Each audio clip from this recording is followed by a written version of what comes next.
अनुपमा रेसिपीजमध्ये तुमचे खूप खूप स्वागत. तर आज आपण बघणार आहोत लहानांपासून मोठ्यांपर्यंत सर्वांना आवडणारा रवा केक. हा केक बनवायला अगदी सोपा आहे आणि घरच्या साहित्यामध्ये बनवून तयार होतो आणि चवीलाही खूप छान लागतो. तेव्हा व्हिडिओ शेवटपर्यंत नक्की पहा. चला तर आता वेळ वाया न घालवता आपण रेसिपीला सुरुवात करूयात. प्रथम आपण केक बनवण्यासाठी लागणारे साहित्य बघूया. इथे मी 1 वाटी रवा घेतलेला आहे. हा रवा बारीक घ्यायचा, जाडा जास्त घ्यायचं नाही. इथं अर्धी वाटी मी साखर घेतलेली आहे, 1 वाटी दूध घेतलेले आहे, अर्धी वाटी दही घेतलेले आहे, अर्धी वाटी तेल घेतलेले आहे. हे तेल आपण जे यूज करतो ते घ्यायचे, फक्त मोहरीचे तेल वगैरे घ्यायचं नाही, त्याचा वास येतो ते तेल घ्यायचं नाही. इथं मी काजू बदाम घेतलेले आहेत. इथं वेलची पावडर घेतलेली आहे, बेकिंग सोडा घेतलेला आहे आणि बेकिंग पावडर घेतलेली आहे. आता इथे मी एक मिक्सरचे भांडे घेतलेले आहे, त्यामध्ये हा रवा टाकून घेऊयात. इथे मी अर्धी वाटी साखर घेतली आहे, ती पण यामध्ये घालत आहे. आता आपण ह्याला मिक्सरमध्ये फिरवून घेऊयात.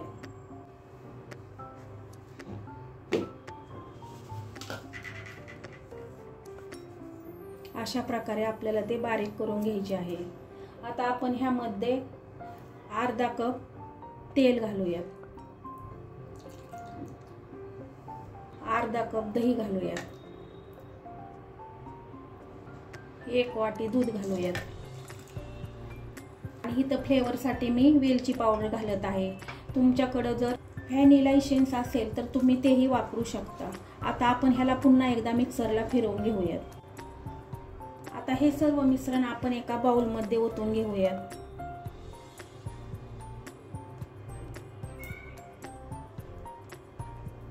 आणि रवा फुगण्यासाठी आपण ह्याला 10 ते 15 मिनिटं झाकून ठेवूयात.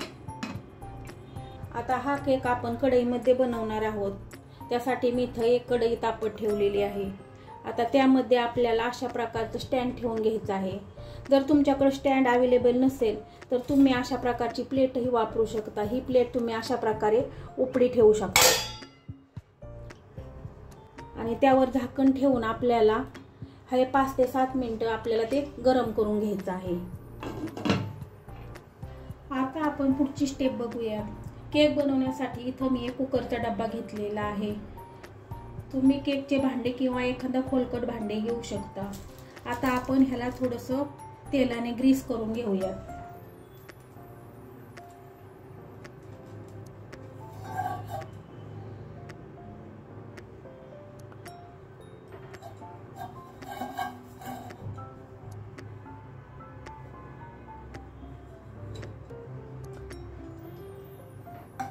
आता ह्यावर आपल्याला बटर पेपर घालून घ्यायचा आहे. तुमच्याकडे जर बटर पेपर नसेल तर तुम्ही त्याऐवजी मैदाही वापरू शकता.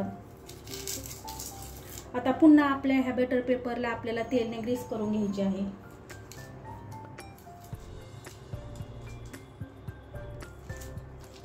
तर बटर पेपर वापरला तर आपण जो केक बनवतो तो इझिली निघतो, त्यामुळे आपण इथं बटर पेपर वापरलेला आहे. 15 मिनिटं झालेले आहेत. आता आपण आपले बॅटर चेक करूयात. हे बघा, आपले बॅटर एकदम छान झालेले आहे आणि आपला रवाही एकदम छान भिजलेला आहे. परंतु आता हे रव्याने ते दूध सगळं शोषून घेतलं आहे, त्यामुळे थोडंसं घट्ट झालेलं आहे. त्यामुळे आपण ह्यामध्ये थोडंसं दूध ॲड करूयात.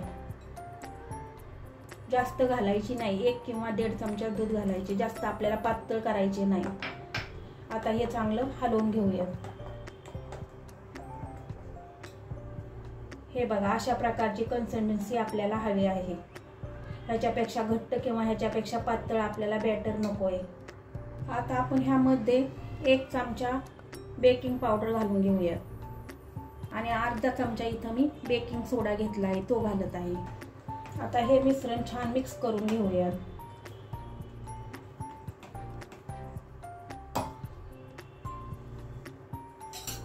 आता हे सर्व मिश्रण आपण डब्यामध्ये ओतून घेऊयात.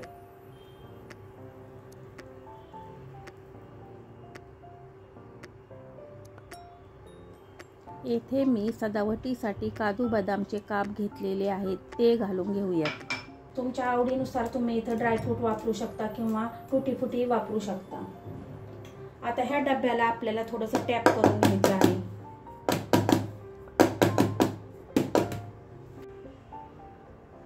आता आपली कढई छान गरम झालेली आहे. ते झाकण काढून बघूया. आता त्यामध्ये आपण हा कुकरचा डब्बा घालूया आणि ह्यावर झाकण ठेवून आपल्याला हा केक 30 ते 35 मिनिटं बेक करायचा आहे. 30 ते 35 मिनिटं झालेले आहेत. आता आपण आपला केक चेक करूया. त्यासाठी मी इथं झाकण काढत आहे. हे बघा, आपला केक किती छान फुगलेला आहे आणि त्याला सुंदर कलर आलेला आहे. आता हा झाला आहे की नाही हे पाहण्यासाठी इथं मी टूथपिनने चेक करत आहे. हे बघा, आपली टूथपिन एकदम क्लीन आली आहे, म्हणजे आपला केक तयार आहे. आता तो आपण गॅस बंद करून तो आता आपण खाली काढून घेऊया. हा केक आपल्याला लगेच काढून घ्यायचा नाही. ह्याला 10 मिनिटं आपल्याला थंड होऊन द्यायचं आहे आणि नंतर ह्याला आपण एका डिशमध्ये काढून घेऊया. 10 मिनिटं झालेले आहेत. आपला केकही थंड झालेला आहे. आता आपण ह्याच्या कड्या मोकळा करून घेऊयात.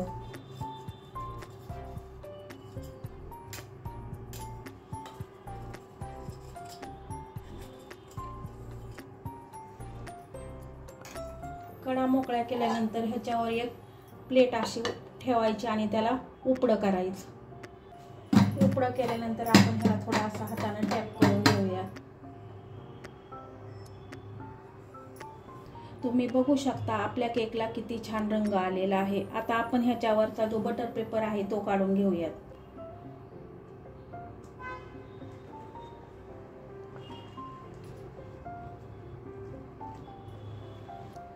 हे बघा, आपल्या केकला किती छान रंग आलेला आहे आणि तो किती स्पंजीही झालेला आहे. आता आपण ह्याला उपडं करून घेऊया.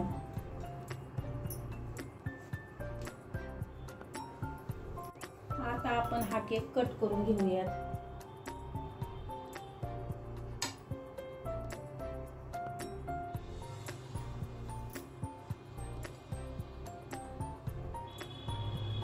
तुम्ही बघू शकता हा केक किती मऊ आणि लुसलुशीत झालेला आहे.